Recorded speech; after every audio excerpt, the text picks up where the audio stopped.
Did hell freeze over? Or is Warhammer 40K balanced? Let's talk about it.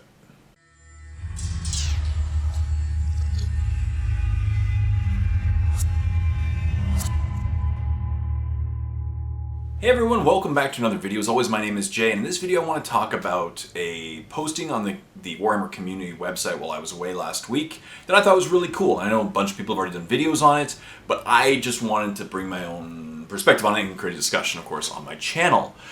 They produced a Meta Watch article talking about all the data since the most recent balanced data slate, right? And since the most recent balanced data slate, it looks like Games Workshop may have actually accomplished their goal. I'm beyond surprised. But for those who don't know, Games Workshop has what they call they're calling a sweet spot or a Goldilocks zone, as they've referred to it in the past. But essentially, they've arranged that their goal is to see if they can get the majority of the armies, or if not all the armies, into a sweet spot of 45% to 55% win rates. Which they're obviously in a perfect world, it'd be 50-50. As we've seen in multiple articles in the past, especially in this edition, going first has a heavy influence on whether or not you win or lose the game. Going first actually is a huge determination factor of whether or not you're going to win the game, but also what army you bring. And so, as I said, they have a Goldilocks zone between 45% and 55%. And since the most recent balanced data slate, they've had approximately 60,000 games of 40K registered. And out of those, there's only now three armies outside of the Goldilocks zone. That's pretty crazy. There's like 30 armies, right? So it's like 30 armies, and now only 3 are outside of the Goldilocks zone. That's a pretty cool result. Now, the one thing is, obviously, the data can be manipulated or, adjusted in a variety of ways. And my question to Games Workshop in this case, when I see this data, is, does it include mirror matches?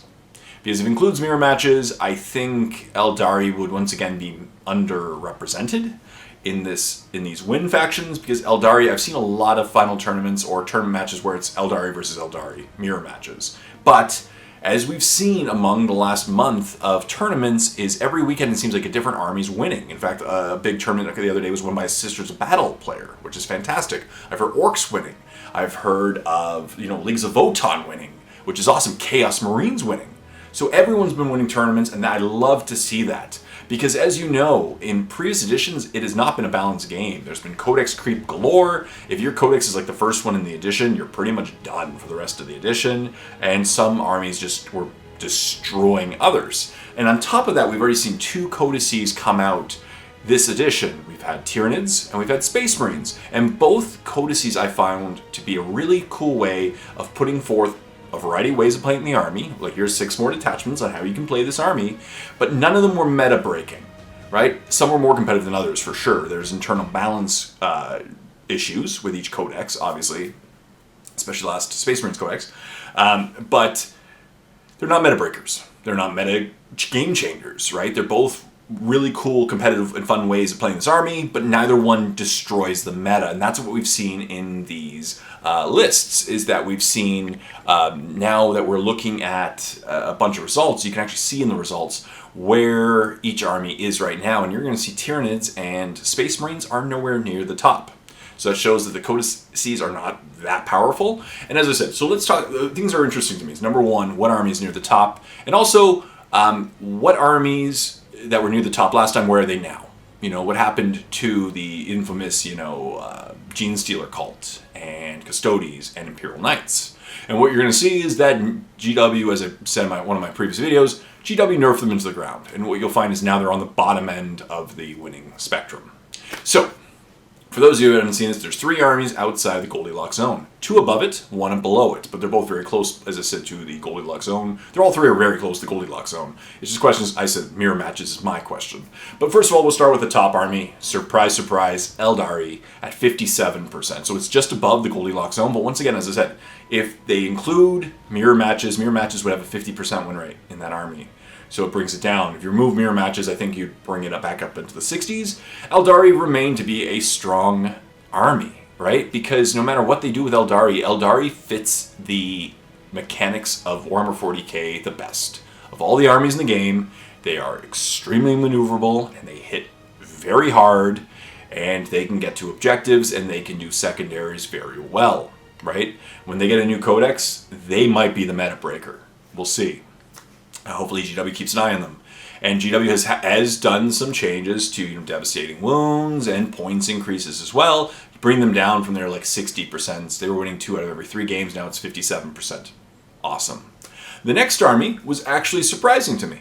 Orcs. Orcs are at 56%. Orcs are outside the Goldilocks zone. I never saw that coming. If you told me a month ago that orcs were going to be above the Goldilocks zone, I would have laughed. But that's awesome. I'm an orc player. I love that. I see orcs have won a few games. They don't seem to be as well represented in this edition in tournaments. I've looked at a lot of tournament breakdowns, and orcs are just not as well represented as Eldari, as I mentioned. But they seem to be winning. And it looks like they're winning with a lot of the stuff that's going to be in the new Battle Force. All the Snaggle boys seem to be competitive.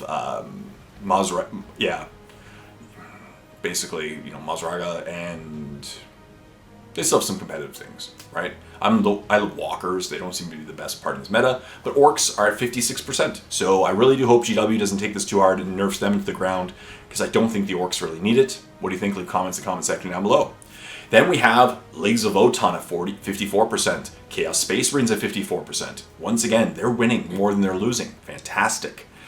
Tau, 53%. I've been hearing a lot of Tau leaf blowing people off lists of tables right now. Chaos Knights are at 52%. I also read Black Templars. Black Templars are at 53% as well.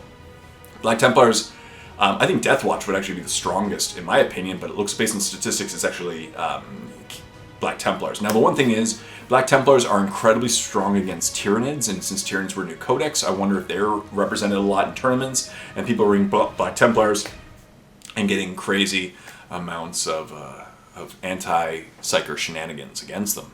So we'll see there. Chaos Knights are at 52, and once again, Death Watch is at 51. Thousand Sons, 51%. Chaos Demons, 51%. World Eaters, 51%.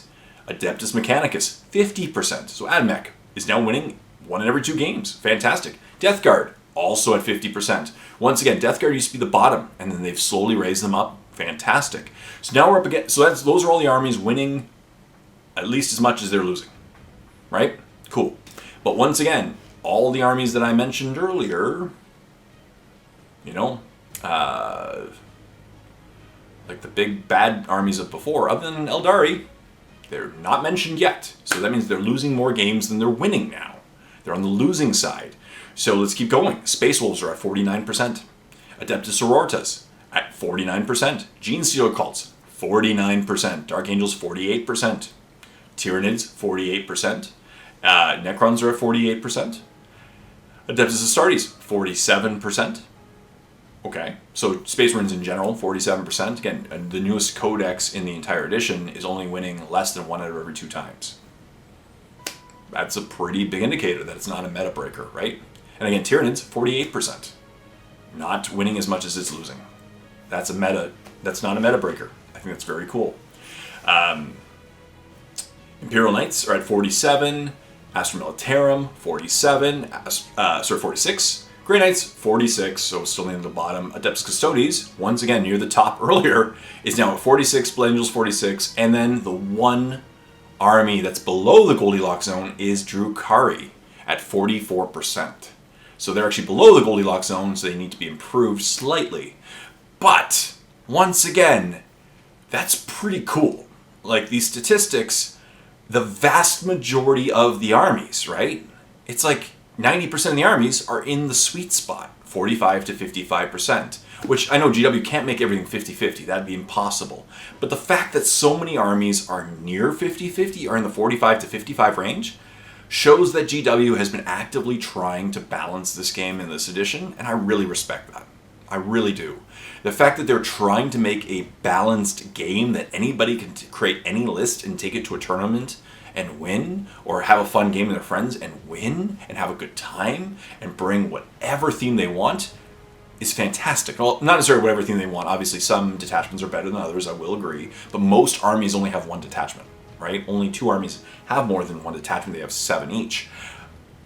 Unless you're, like, Dark Angels, then you have 8. Whatever. That's semantics. But the fact that everything is in the sweet spot right now. 2 armies are above. Orcs, didn't see coming. Eldari, saw coming, right? As I mentioned, Eldari is still very strong.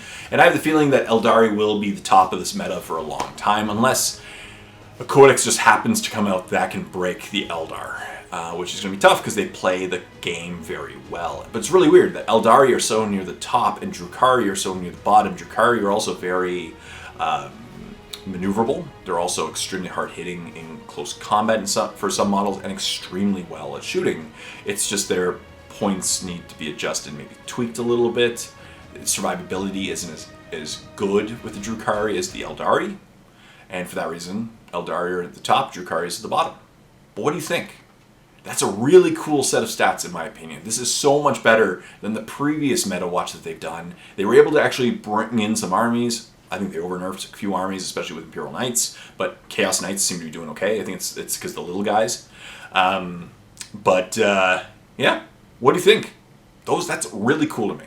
You know, as I said, the armies that they nerfed hard. They're all in the lower winning half. Custodies are like bottom now, and cultists are losing more armies than they.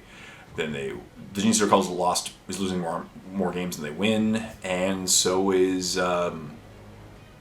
Dark Angels, and you know they brought them together in Imperial Knights for sure. So yeah, what do you think? Leave comments in the comment section down below. What you think is 40K balanced?